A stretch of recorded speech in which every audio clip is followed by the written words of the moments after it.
الكاتبة ومصممة الأزياء العراقية نهاد السمرائي. كان عنا حوار سابق ووعدتني أنه أكون أول العارفين بالمشروع الجديد، فهذا اللقاء هو وفاء بذلك الوعد. ست نهاد، أهلا وسهلا فيكي. أهلا بيك ست فاطمة، وإلي الشرف لحضوري المرة الثالثة عند حضرتك. بنحكي على مشروع مختلف يعني كليا على مشاريعك السابقة. إذا بنحكي على المشروع الجديد، إذا بقول اسمه. نعم، هو مشروع كنا نشتغل عليه أنا والموسيقار والفنان العالمي، وأيضا هو تشكيلي الفنان الكبير العراقي الأستاذ نصير شمة. نشتغل على عمل شراكة تجمعنا في عمل فني بين الفن وبين صناعة الأزياء.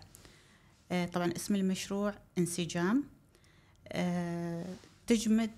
تجمع بين عملين: فن التشكيلي الخاص بالأستاذ نصير شمة، وأخذ هاي الرسومات وهذا العمل وتحويله بالكامل إلى أزياء نحييها بشكل فني وراقي يمشي مع المرأة العصرية.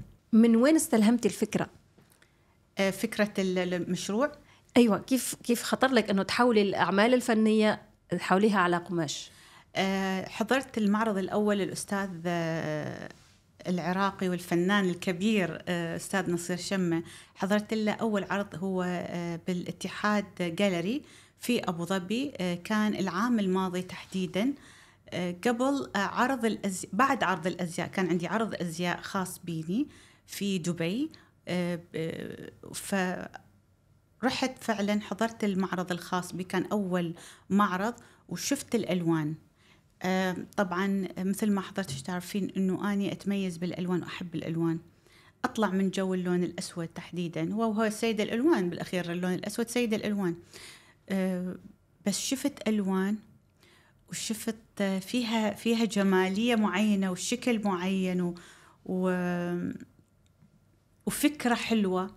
فاتفقنا في نفس اليوم إنه نحول المعرض واللوحات الأستاذ نصير شمة بالكامل إلى عمل كامل يتحول إلى قماش، والقماش يصير أزياء. ألوانها بصراحة لو تروحين للأزياء اليابانية تشوفين فيها كثير من الفن، يعني رسومات، ألوان، وهي يعني تفرح القلب. فرسماته وألوانه كلها جميلة. فلما حولناها على خامة، والخامة هاي يعني وصلنا حتى نوصل لهاي المرحلة، أخذ من عندنا بروسس أشهر حتى نوصل لهاي الخامة تحديدا اللي تتناسب ألوان وتعكس ألوان الفنان نصير شمة.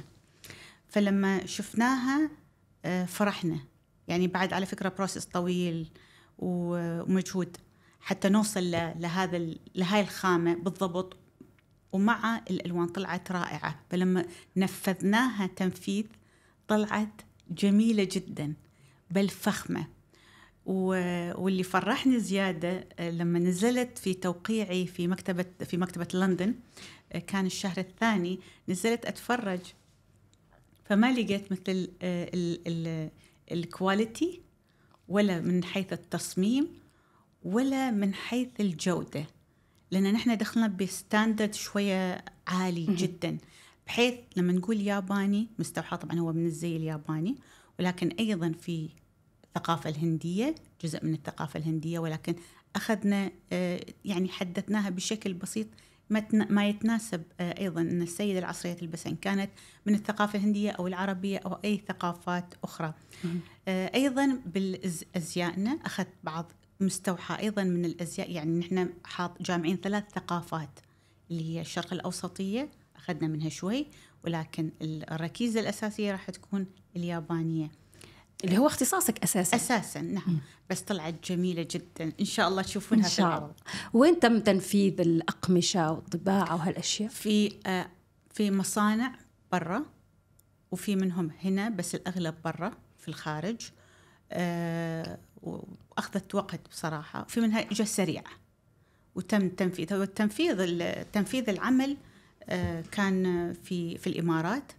تنفيذ العمل كان في الإمارات، لأن المشغل أساساً هو في الإمارات، مشغلي في الإمارات، فتم التنفيذ هنا تحت مختصين خاصين، لأنه هو فيها وزن. العمل في وزن وفي ثقل وفي جودة من كل يعني المواصفات اللي هي العالمية، لأنه نحن هدفنا أن نوصل كعمل عربي وعراقي بين شخصيتين عراقي، يعني كان أستاذ نصير وإن كان آني، نريد نوصل لهاي المستوى بهذا الجودة بهذا الرقي، ويناسب جمال المرأة أيضا. أكيد بيكون أيضا التكلفة عالية جدا جدا جدا. كيف بتفكري إنك حتعوضي هاي التكلفة، خاصة إنه إحنا بنحكي على ليفل معين، ليفل عالي، نعم. كواليتي عالية، يعني مش نوع من الأزياء المستخدمة يوميا، مش نوع من الأزياء المستخدم إلى يعني خلينا نقول الإليت أو للنخبة. فكيف حتعوضي؟ فعلا هو سؤالك جميل وفي مكانه. الأزياء هي تلبس، في منها يلبس بشكل لأنه مثل كوتور، أوكي، يلبس بشكل عادي دائم، ممكن يكون بعد الساعة 4 يلبس، بس الأغلبية منه فعلا هو من كشكل وككواليتي هذا راد له دائما استورات عالمية. يعني لما رحت زرت بعض الستورز في المملكة المتحدة، طبعا اجتمعت معهم ورحبوا فيها بشكل سريع، لأنه أول شيء مشيت على المواصفات الخاصة بالكوتور، هاي 1. 2 دخلت بمواصفات الجودة، فكانت ماشية. فبعض الاستورات بدون ذكر أسمائها منتظرة هاي المجموعة تطلع لأخذها وعرضها عندهم بالستور. راح تكون في متجرين رئيسيين، وبعدها نحن عندنا عمل رود شو راح يكون في عدة بلدان. يعني راح يكون في طبعا أولها ابتداء الانطلاقة من إمارة دبي، ومن ثم القاهرة العلمين، ومن ثم راح تكون في باريس، ميلان، أيضا نرجع لإمارة أبو ظبي، راح يكون العرض في شهر 11. قبلها راح يكون في بغداد، وآخر محطة راح تكون اليابان، طوكيو. لحد هسه بالنسبة للهند ما أكدنا 100%، ولكن هاي المحطات الرود شو راح تعرض فيه. طبعا من خلال العرض في ناس تهمها تقتني هاي القطع، والقطع فعلا عملها يعني يكون فترة الديوريشن مالت العمل اللي يطلب القطعة راد له من شهر إلى شهرين، لأنه نحن ننفذ الخامة من المصنع، تجي المواصفات، ومن ثم ناخذ مقاييس السيدة بالضبط كما هي، لأن أحيانا السيدة تكون يعني غير عن السيدة الأخرى. ما أقدر أمشي على مواصفات small medium large، ما أقدر، أو مثلا 36 أو 38 40 أو مقاسات الإيطالية، لا، للسيدة مقاسات معينة راح نمشي على مقاساتها تحديدا، وراح تكون تنفذ قطعة. أنا أعتبرها المشروع مخاطرة، فبالنسبة لنهاد هل هو تحدي أو جرأة؟ تحدي أو جرأة؟ لا، هي ما أقدر أسميها تحدي، ولكن هي مجازفة. مجازفة بمعنى ونفس الوقت أمانة، لأن أخذ عمل لفنان عراقي عالمي بمستوى الأستاذ نصير شمة لازم يؤخذ بأمانة، وتحويلها مثل ما وعد أيضا أكون مسؤولة أنه أني أحولها بالمستوى اللي يليق بنا، كان أني أو الأستاذ نصير، وتوصل لمستوى راقي جدا. هنا هي المقدرة كيف توصلين نحن كعرب وشرقيين نوصل بهذا الليفل العالي. طبعا أنا من كبار الشخصيات اللي أحترمها هي المهندسة المعمارية زها حديد، فحتى نوصل بجودتها هاي مو شيء بسيط. فهي بالنسبة إلي أيضا مثل، كما الأستاذ نصير هو أيضا مثلي الكبير اللي أعتمده في كثير من الأمور. خلال رحلتي مع هاي السنة كثير كان يعلمني على كثير من الأمور وشغلات يمكن تكون هي مو بالحسبان أو موجودة، ولكن يمكن ما أخذها بشكل دقيق بالدقة اللي هو يشوفها كفنان. أيضا الفن هنا كيف توصلين رسالة، والأزياء أيضا رسالة، ورسالة حلوة فيها ثقافة وفيها فن وفيها رقي.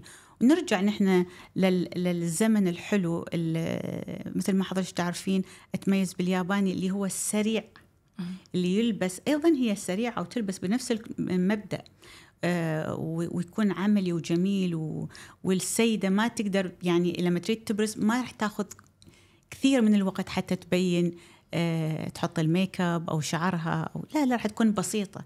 القطعة بحد ذاتها تتكلم، فرح تبين جمالها جمال. وما أنا من وجهة نظري ما في سيدة مو جميلة يعني. خبرينا على اليوم اتصلتي أو تواصلتي مع نصير وخبرتي أنه عندي هذه الفكرة، كيف كان ردة فعله؟ هو رحب فيها من أول العرض، بعد ما رجعت من عرض الأزياء ثاني يوم، ورح حضرت المال قلت له أخذها هاي كلها أخذها. فرحب هو بالفكرة والتقينا فعلا وكان سعيد فيها. وما ناقش، يعني هو الأستاذ نصير ما دخل في نقاشات كثيرة لأن عارف أنا دقيقة جدا جدا، ويمكن هاي شغلة جيدة مش جيدة في عند الناس. لا أنا دقيقة جدا وأحب أخذ العمل مو بس بمهنية ولكن بليفل يرتقي بالاسمين أيضا إله وإلي. مثل ما حضرتك تعرفين أيضا اسم الوالد مهم طبعا، فإنه أنا أكون مع الأستاذ نصير هذا أيضا يكون مسؤولية. الإنسان المسؤول عن الغير مسؤول هي بكلمته وأنت شو تقدمين. فالمسؤول هو الكلمة عنده، يعني هو أستاذ نصير صاحب كلمة وأنا كنت قد كلمتي. على ماذا تراهنين في هذا المشروع؟ على نجاحنا طبعا. احنا ناجحين بطبيعة الحال، ولكن النجاح هنا راح يكون بشكل آخر. للأستاذ نصير راح يكون دخل في عالم الأزياء بتفاصيله، وعالم الأزياء عالم صناعة الأزياء مش أمر سهل. هذا بروسيس، وهو انتبه يعني عرف هو يعرف شو هو إنسان أيضا صاحب ذوق راقي ورفيع جدا حتى في اختياراته كرجل وفنان لأزياءه. فدخوله معاي خلال فترة السنة شاف أن هذا عمل مش أيضا بسيط، هذا عمل مرهق ولازم يوصل بطريقة دقيقة وصحيحة وفي كثير من الأمانة والمواصفات العالية. فبالنسبة إلي هذا شيء جيد كانوا هذا السامرائي وجديد، راح يكون إلى صدى كبير أن الأستاذ نصير دخل في عالم الموضة والأزياء، لأنه هو أيضا صاحب ذوق راقي. يعني كثير من الأوقات يقول لي حطي هذا اللون بصراحة مع هذه القطعة تطلع حلوة، وهو من النوع الدقيق جدا لدرجة أنه يتفحص العمل بدقة، يشوفه يعني ما في خطأ. هذا وين الأحجار، نحن طبعا نجيب الأحجار بأوزان، يعني مش الأحجار اللي هي موجودة التجارية، لا، في أحجار شبه كريمة ناخذها بالوزن. فحتى هو يدقق توزيع الحجر، فيقول لي لو ما نوزعها بهاي الاريا نحطها بهاي أنا أحيانا ما أنا أقول شلون أنت يعني تدخل تفاصيل أنا هاي شغلتي. بعد فترة أقول صحيح كلامه، لو حطيتها في هاي الطريقة راح تكون مؤذية للسيدة، بس لو أحطها بهاي الطريقة تبين أكثر جمالية للقطعة، ومن المفروض نكثر منها زايد، بس نحط في اريا واحدة حتى ما تشتت اللي يشوف القطعة فعلا. هي حتى أنت تشوفين تقول الله، بس إذا كان كثر فيها الحجر والتوزيع الخاطئ راح يكون محسوبة. فنان في كل التفاصيل. فهو يدخل في تفاصيل. أحيانا أقول له لا، هي يقول لي لا أخذي وجهة نظري فعلا. فلما أروح لوجهة نظر أشوفها مضبوطة ما فيها خطأ نهائيا. زين، نرجع نحكي على الرود شو. المحطات هذه على أي أساس تم اختيارها؟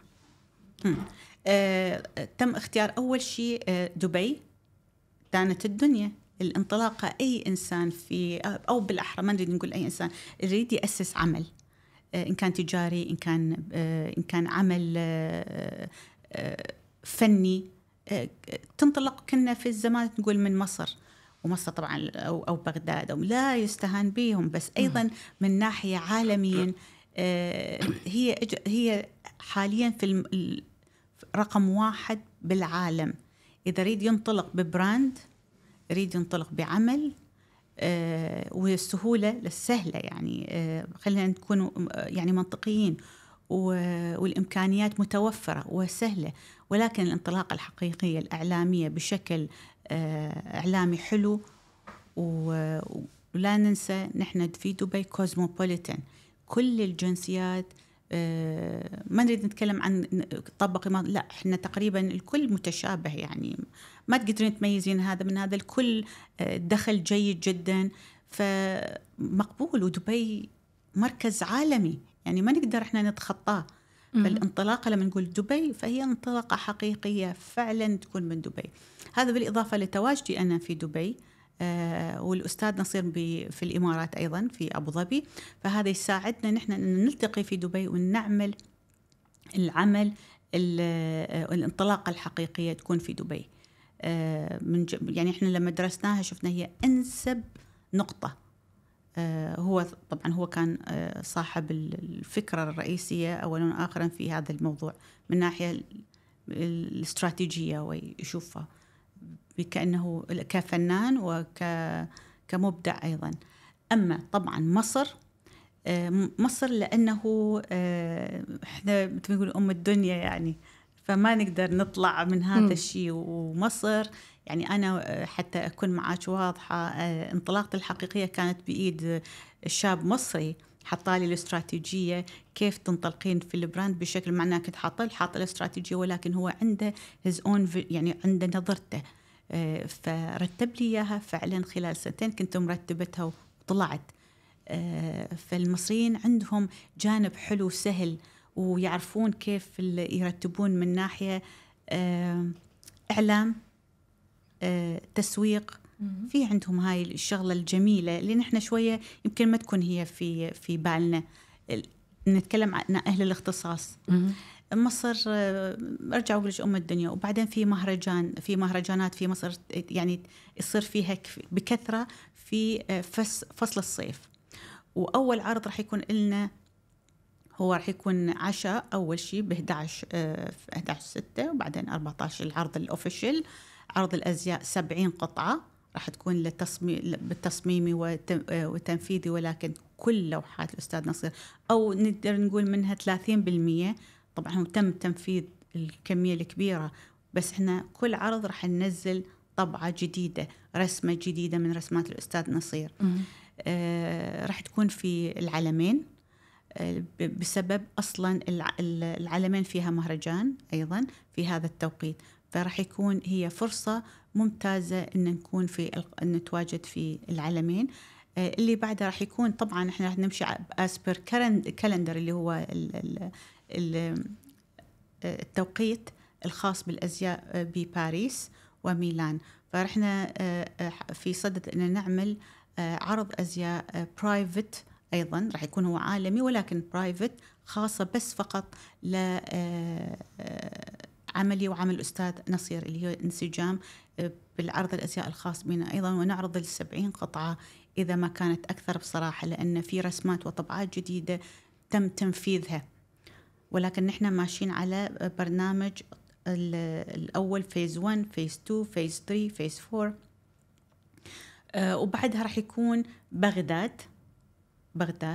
طبعا العاصمة راح يكون أول شيء الأجواء جيدة جدا، ما راح يكون صيف، راح يكون ممتازة ومهيئين ومحضرين. تعرفين في ترتيب، حتى الدخلين في بغداد في ترتيب معين، في وقت معين، في برنامج، والناس تكون أيضا متهيئة في وقت مهرجانات وغيرها. فهذا عمل راح يكون لازم ياخذ حقه في هذا التوقيت. أيضا بشهر 11 راح يكون في إمارة أبو ظبي، تحديدا إن شاء الله نقول باللوفر. فهذا أيضا راح يكون، لأن راح يكون موسم الآرت الآرت في أبو ظبي. وأبو ظبي، إمارة أبو ظبي جدا تهتم بالآرت وبالفنون وبالرسم فهذا الشيء راح يكون توقيت مهم. أما قبل نهاية السنة راح يكون يعني على نهاية 11 راح نكون بطوكيو إن شاء الله. تمام. 70 قطعة، لكن كم منهم من الأعمال؟ يعني كم لوحة استخدمتوها في 30 لوحة.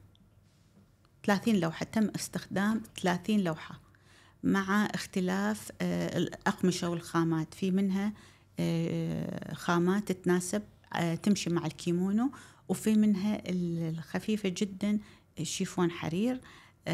استخدمناها أيضا، احنا دمجنا الكلاسيك، هي كثير القطع فيها كلاسيك وتناسب الرسمات، ما في شيء تسويها ترندي، أو إذا تريدين تسوينها ترندي فإحنا استخدمنا الثقافة الهندية، لأن أخذنا سويناها تويست بين الهندي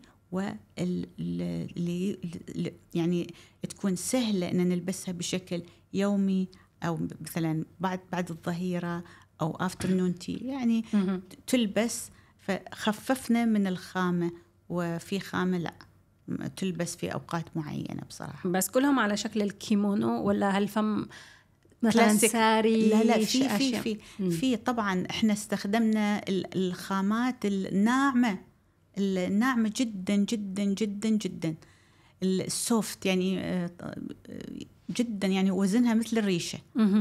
فركزنا عليها، وركزنا أيضا على الخامة اللي هي تستخدم في اليابان أيضا، اليابانية اللي هي تمشي مع الكيمونو، السلك والتفتة والهاي استخدمناها. ركزنا على 2-3 بين الحرير والحرير هنا طبعا جدا استخدمنا في أنواع كثيرة من الحرير.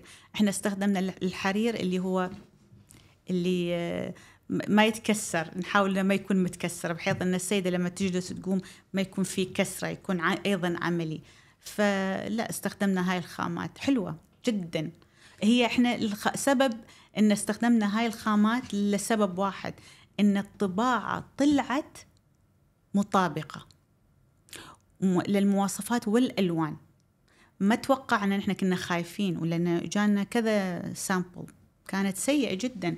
وبعدين لا تنسين هي مو جرافيك، هذا العمل مو جرافيك، يعني مو شغل جرافيك ديزاين كمبيوتر، لا هي عمل يدوي، رسم بالإيد. فالألوان تطلع مطابقة بالضبط، يعني الرسمة مع هاي. طبعا هاي بالإضافة إحنا ما اشتغلنا بس أزياء، أثاث أيضا، دخلنا في الأثاث وبالجولري بالنفس رسمات نصير. نعم أيوة، دخلنا في الأثاث، ودخلنا راح تعرض بتاريخ 14. بتاريخ 14 راح تعرض. طبعا احنا سوينا قطعة رقم 1، فهاي كانت هدية، ولكن رقم 2 راح تكون قطعة مستوحاة من كل رسمات الفنان نصير شمة. فهي هاي قطعة مثل ما يقولون عن 1000 قطعة، يعني هي راح تكون هاي وحدة ما تنفذها، ما نعمل منها 2، هي هاي الشغلة. وهي تحت اسم NNN Art، هي اسم الشركة NNN Art، النصير ونهاد. طبعا هو صادف نصير شمة نهاد. وطبعا كل هالألبسة تحت توقيعنا، يعني مش تحت توقيعنا بتنفيذنا نحن الاثنين، تحت موافقته أيضا. يعني ما أطلع عمل إلا ما يكون هو موافق عليه، إن كان من ناحية التصميم وكان أصلا من ناحية الجودة، إنه هو أيضا عنده يعني يهمه إنه تكون بهذا الرقي. نختم بسؤال. الرود شو تقريبا حيكون برايفت، عروض الأزياء أغلبها برايفت، الجمهور كيف حيشوف القطع وكيف حيشوف لا العروض راح تكون الفي راح يكون عرض أزياء نحن نقسمها إلى 2. دائما نسوي اللي هو جالا دينر، أوكي، ونعزم فيها الإعلاميين ونعزم فيها الشخصيات والملهم، كثير من هاي تكون موجودة. أما الحدث الرسمي والأزياء الكات ووكس راح يكون دائما بين جمهور، يعني راح يكون في راح تمشي العروض. يعني مثلا هسه بلاك كراون ليبل، أوكي، كشركة نهاد وأستاذ نصير، راح عندنا برايفت شو 50 minutes. عادة العرض ما ياخذ أكثر من 7 دقائق 6 دقائق. إحنا ماخذين لأن عندنا 70 قطعة، أوكي، وال70 قطعة لازم تدخل ما في أحد عرض 70 قطعة على فكرة. يعني إحنا أول دار أزياء، وأني أعترف إنه أول دار أزياء عملت 70 قطعة. راح تكون مدتها 47 دقيقة 50 دقيقة ماكسيمم، ما راح تتعدى. راح يكون في يعني في استقبال للضيوف لهذا العرض، ولكن راح يكون الجماعة، يعني الناس الموجودة بالكات ووكس وبالشو موجودة يعني في ناس، فكل العرض راح يكون بهذا المستوى. أما البقية لا، راح يكون بين جمهور وبين ناس، وراح تشوفه. بالتوفيق، في انتظار انسجام. شكرا للكاتبة والمصممة العراقية نهاد السمرائي. شكرا لك ست فاطمة، وشكرا إن أنت استقبلتينا وأخذتي شوية من وقتك معنا إلنا حبيبي.